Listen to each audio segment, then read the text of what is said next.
এইভাবে 1 টাকা দিয়ে 1000 টাকা অ্যাড করুন, যতটুকু দিচ্ছে ততটুকু আপনারা অ্যাড করুন। বাংলার মানুষ আর মূর্খ নয়, বাংলার মানুষ মূর্খ নয়। এভাবে জনগণকে নিয়ে হিন্দু, মুসলমান, জৈন, খ্রিস্টান, শিখ, পাদ্রীকে নিয়ে, বিভিন্ন ধর্মের ভাইদেরকে নিয়ে সামান্য দিয়ে বিরাট একটা হাইলাইট করে অ্যাড করে আপনারা প্রচার চালাবেন, মানুষ বুঝে নিয়েছে। অনুরোধ করব এইভাবে আপনারা আগামী দিন করতে থাকেন। বাংলার জনগণ অনেকটা আপনাদের কাছ থেকে সরে এসেছে, আপনাদের পায়ের তলার মানুষ সরে গেছে, আগামী দিন আরও সরে যাবে, আবার দেখা করতে পাবে।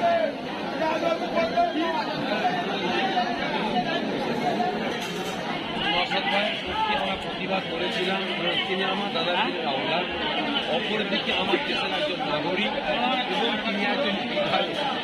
ভারতবর্ষ স্বাধীন হওয়ার পর থেকে নিয়ে আজ পর্যন্ত কোনো বিধায়কের উপরে এভাবে অত্যাচার জুলুম করে মারধর করে জেলে নিয়ে যাওয়া হয়েছে এবং বিনা কারণে বিভিন্ন রকম পরিকল্পনা করে তাকে ফাঁসাবার 42 দিন জেলে রাখা হয়েছে কোনো বিধায়ককে আমরা সর্বপ্রথম জ্ঞান হওয়া থেকে আজকে নওশাদ ভাইকে দেখলাম।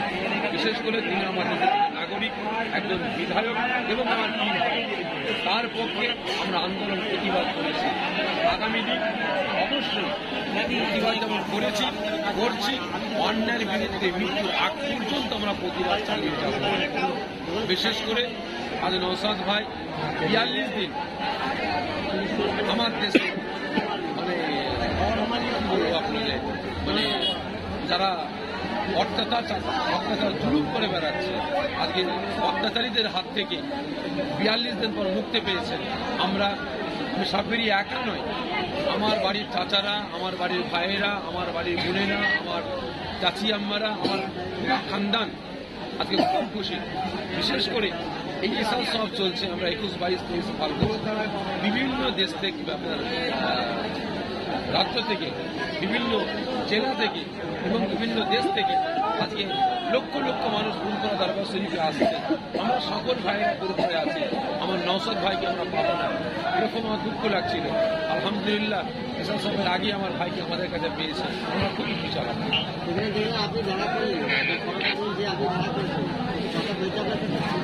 দেখেন আমার ভাই আমাদের কাছে ফিরে এসেছে, তার কাছে যাবো না? অবশ্যই যাবো। আমি গিয়েছিলাম, দেখা করেছি, কিছু কথাও হয়েছে ইনশাআল্লাহ, সেটা এখন কিছু বলবো না, আগামী দিন ইনশাআল্লাহ। হ্যালো, দেখেন আমি অন্যের বিরুদ্ধে প্রতিবাদ শুরু করেছি, করছি, আবার বলছি মৃত্যুর আগ পর্যন্ত অন্যায়ের বিরুদ্ধে প্রতিবাদ চালিয়ে যাব। আমি আমার ভাই একজন সংগঠন তৈরি করেছিলেন আহলে সুন্নাতুল জামাত, তিনি দেখছেন সংগঠনের মাধ্যম দিয়ে দেশকে রক্ষা করা যাবে না, দশকে রক্ষা করা যাবে না, দেশের সেবা করা যাবে না। তিনি কি করলেন? একটা আইএসএফ দল তৈরি করলেন। এই দলের মাধ্যমে দেশ দশকে রক্ষার জন্য তিনি আজকে জনগণের কাছে গিয়ে পৌঁছাচ্ছেন। তবে আজকে আমরা যদি যারা ফিরে আওলাদ হই, আমরা আলিম ওলামা, ইমাম সাহেব, মুফতি, মুহাদ্দিস হয়ে যদি অন্য রাজনীতির পক্ষে যদি আমরা কথা বলতে পারি, আজকে আমার একজন দেশের নাগরিক, আমার একজন পীর ভাই, সে যদি অন্যায়ের বিরুদ্ধে প্রতিবাদ করে, দেশকে রক্ষার সাথে কথা বলে, আমরা তার পক্ষে কেন কথা বলবো না? আমি বলছি, তবে হ্যাঁ প্রয়োজন হয় তখন দেখা যাবে।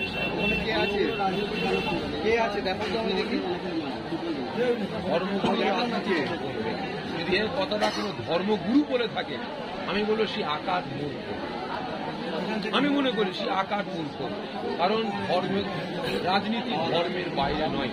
রাসূল পাক সাল্লাল্লাহু আলাইহি ওয়াসাল্লাম দেশকে রক্ষার জন্য, দশকে রক্ষার জন্য, দেশের জনগণকে রক্ষার জন্য, দেশের দুশ্মনদের হাত থেকে সকলকে রক্ষার জন্য, দেশের সম্পদকে রক্ষার জন্য রাসূল পাক সাল্লাল্লাহু আলাইহি ওয়াসাল্লাম একটা সংগঠন করেছিলেন, হিলফুল ফুজুল।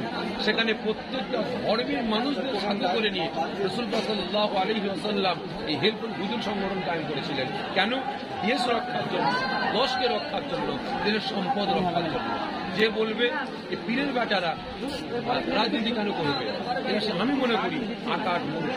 তবে হ্যাঁ, আমি মনে করি যে ধর্মীয় গুরুরা রাজনীতিতে নাই বলেই আজকে চোরেদের আস্তানা হয়ে গেছে রাজনীতি। রাজনীতিটা অরিজিনালি পবিত্র, কিন্তু আজকে অপবিত্র হয়েছে। আজকে চোরেদের আপনার আস্তানা হয়ে দাঁড়িয়েছে বলে আজকে যদি ওই জায়গায় যদি আবার ধর্মগুরুরা শিক্ষিত সমাজ আজকে সেই প্ল্যাটফর্মে গিয়ে দাঁড়ায়, তাহলে দেশের উপকার হবে, দশের উপকার হবে, চোরেদের হাত থেকে আমার দেশ রক্ষা পাবে।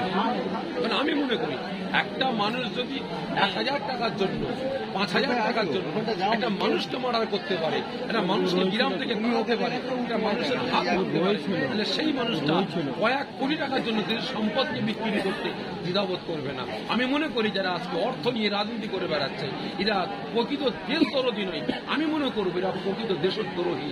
এদেরকে ওই প্ল্যাটফর্ম থেকে তাড়িয়ে দিয়ে যারা প্রকৃত দেশদ্রোহী তাদের আসা দরকার, শিক্ষিত সমাজকে আগিয়ে আসা দরকার। তবে আমার দেশ দশ ভাই বাঁধবে, না হলে আগামী দিন আমার দেশ ধ্বংসের দিকে আগিয়ে যাবে।